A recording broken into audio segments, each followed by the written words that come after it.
Hey y'all, how's it going? So recently I finally managed to secure a PC. That means I can start playing some games a lot more efficiently than my laptop could ever run.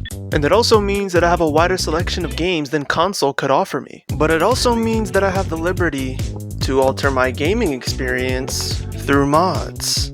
Now I'll be honest, when I first got my PC and finished setting it up, I was stun-locked. I was entirely overwhelmed by how much things I was now able to do, and I couldn't decide where to begin. Especially since the games I wanted to mod the most I had already finished at the time. But I figured that just meant those games could still offer me a good time.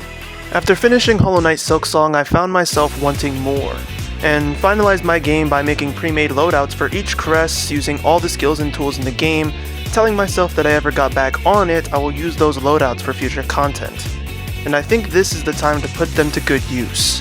I've repurchased Hollow Knight Silksong on my PC, and I have a grand idea. I'm going to beat Silksong all over again using only one crest throughout the entire run, and forcing myself to play the loadouts I created on my console. No changing crests, no removing or changing the tools at my disposal, and I want you to be my witness and go on this journey with me. There will be a couple of rules that I will be putting myself through, and or exceptions in the case of my mods failing, cause honestly, my first time modding went a little too swimmingly and I fully expect them to break my game by mistake. The first rule is that the designated Silk skill will not be applied until after I've beaten the Bell Beast, because I don't want my game to bug out after forcing the skill on myself at the beginning of the game. The second rule, I will not be using any real cheats throughout the run. I'll play the game as normal, only using the cheats to lock myself into a crest and the tools that I set up. The third rule, whether or not I go into Act 3 will be up to a poll-based decision. After all, at that point, the game will be far too long. If these videos flop, then I'll just make that choice myself. I'll of course make any exceptions to these rules should an unexpected error arise, like if the game bugs out or fails and I can't progress the game at all. As you can see by the footage in the back, I already did start this series of challenges.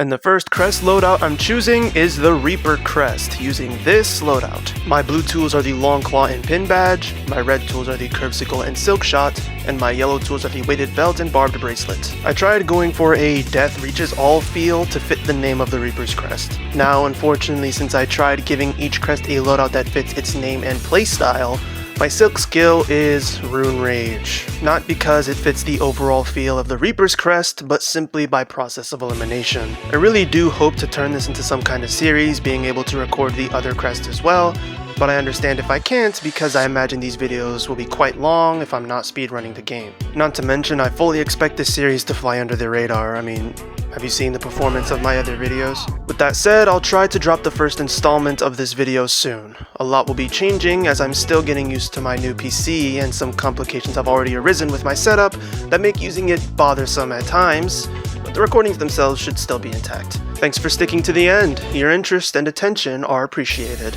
and I'll see you whenever I see you next. Later.